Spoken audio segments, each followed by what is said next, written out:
Before laws came steel, before kings came fear, this is not a world of justice. Here walks Conan. The gates of Shadizar hung open like a broken jaw, and Conan knew immediately that something was wrong. No guards manned the walls, no merchants hawked their wares in the square beyond, no beggars clutched at his cloak as he passed beneath the ancient archway. The city of wickedness, they called it, a place where every vice known to man flourished in shadows thick enough to hide 1,000 sins. But now those shadows were empty, the streets silent save for the whisper of wind through abandoned market stalls, and the distant sound of something that might have been laughter, or might have been screaming. He had come seeking work, as he always did when his coin ran low and his belly demanded feeding. A mercenary's life was one of constant motion, drifting from city to city, selling his sword to whoever paid best and asked fewest questions. Shadizar had always offered employment for men willing to do what civilized soldiers would not, but the city that greeted him now bore no resemblance to the teeming cesspool he remembered. The Cimmerian's hand rested on his sword hilt as he moved deeper into the urban labyrinth. The buildings leaned inward like conspirators sharing secrets, their upper stories nearly touching across the narrow streets, blocking what little sunlight penetrated the perpetual haze that hung over Shadizar. Doors stood ajar, revealing interiors picked clean of anything valuable. Windows gaped like empty eye sockets, their shutters torn away or hanging by single hinges. But it was the smell that truly unnerved him, a sweet corruption that clung to the back of his throat and made his stomach clench. He had smelled death before, had walked battlefields where corpses lay 3 deep, and the air was thick with the stench of voided bowels and spilled viscera. This was different. This was death that had been left to ripen, to ferment in the heat, until it became something almost obscene in its intensity. Conan found the first body in what had been a tavern, judging by the overturned tables and the shattered remnants of clay wine jars scattered across the floor. The corpse had been a man once, though time and something else had reduced it to little more than a skeleton wrapped in dried leather. What drew the Cimmerian's attention was not the body itself, but what had been done to it. The bones were cracked, split lengthwise to expose the marrow within. The skull had been opened with something sharp, the brain pan scraped clean. He had seen such marks before, in the aftermath of sieges that had lasted too long, when starving men turned on the dead, and then on each other. But those had been acts of desperation, survival pushed beyond all moral boundaries. What he sensed here was something else, something that went beyond necessity into the realm of ritual. A sound reached him from deeper in the building, a wet dragging noise like meat pulled across stone. Conan drew his sword without conscious thought, the blade whispering free of its sheath.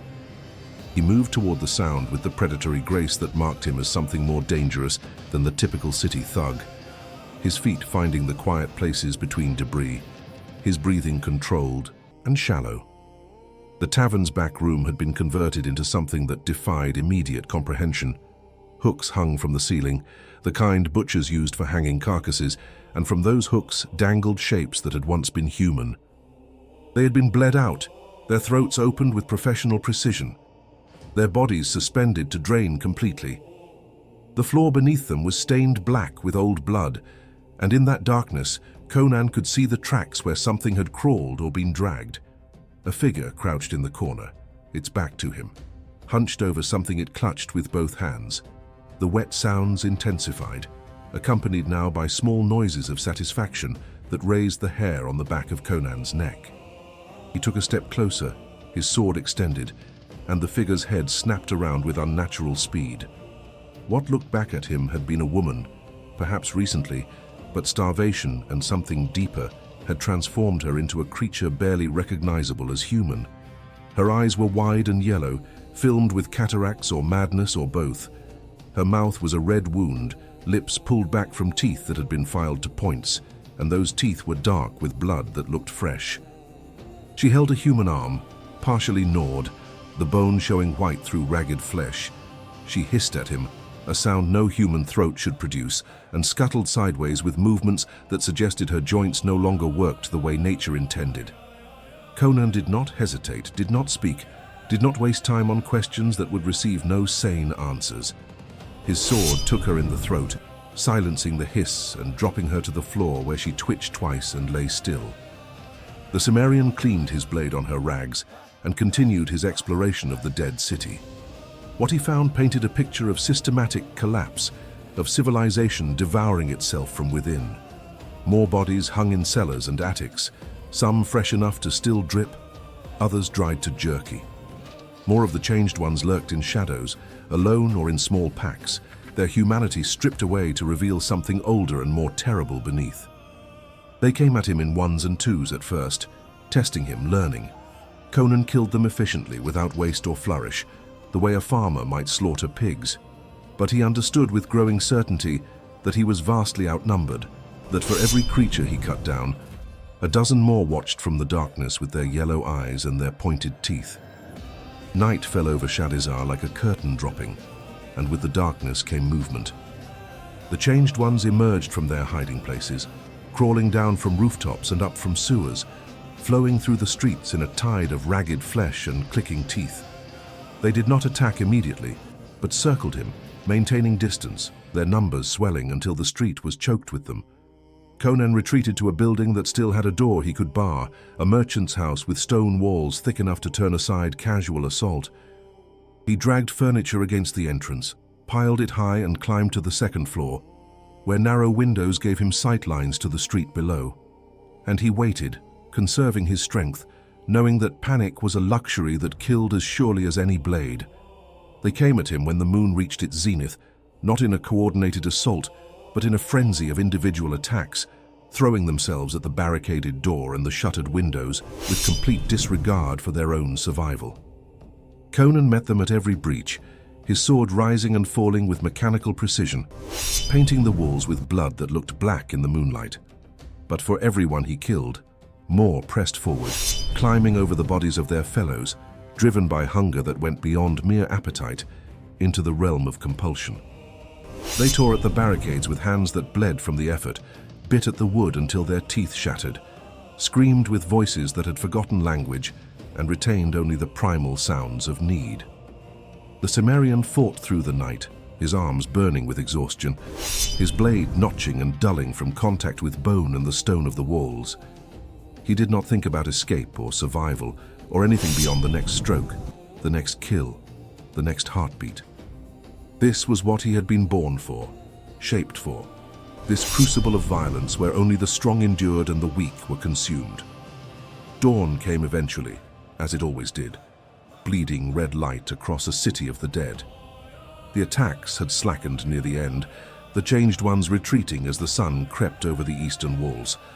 Conan stood among the corpses that littered the merchant's house, his chest heaving, his body painted with blood, both his own and that of his enemies. He had survived, but the victory felt hollow, meaningless in the face of what Shadizar had become. He descended to the street as the sun climbed higher, seeking the gates and the open desert beyond. The changed ones watched him from the shadows, where the light could not reach, but they did not attack. Perhaps they had learned respect for his strength. Perhaps they were simply waiting for another night when hunger would drive them past caution. It did not matter. Conan would be gone before darkness fell again. As he walked, he pieced together what had happened from the evidence scattered throughout the dead city.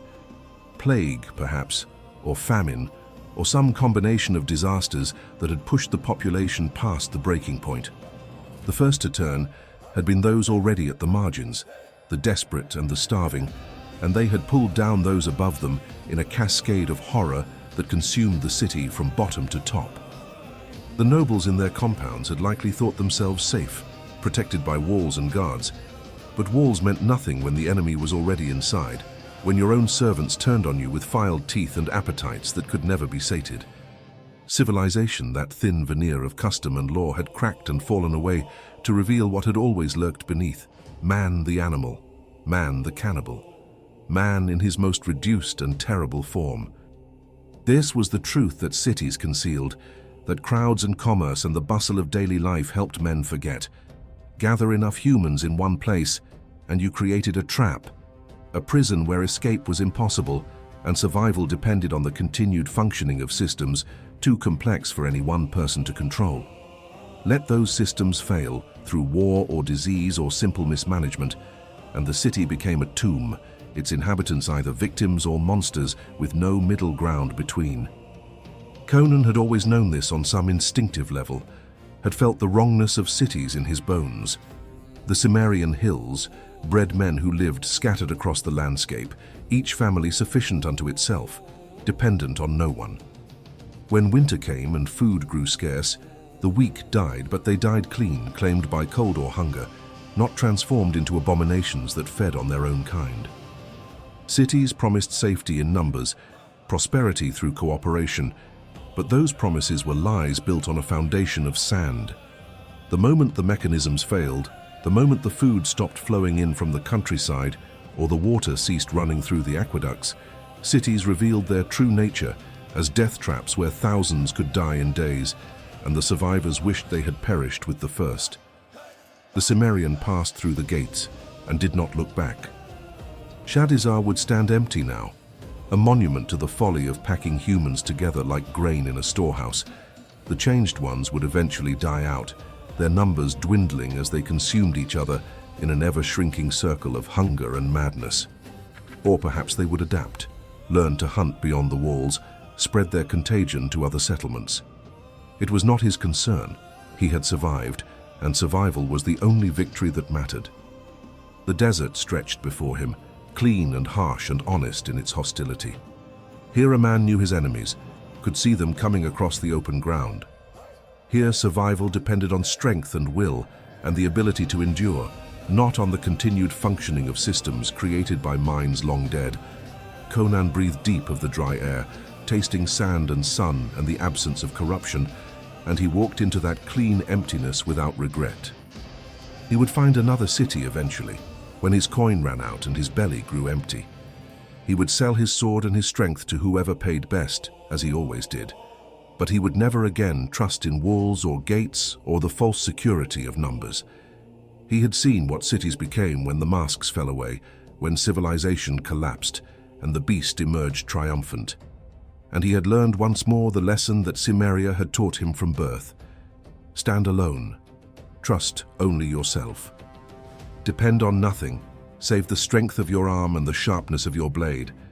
These were the principles that kept a man alive when everything else failed, when cities crumbled and empires fell, and the darkness rose up to claim the weak. Other tales of blood and survival echo through the ages, waiting for those strong enough to hear them. The Hyborian world holds no mercy for the foolish or the weak, only hard truths written in steel and bone. If you possess the stomach for such truths, then remain. The chronicles continue, and the night is far from over.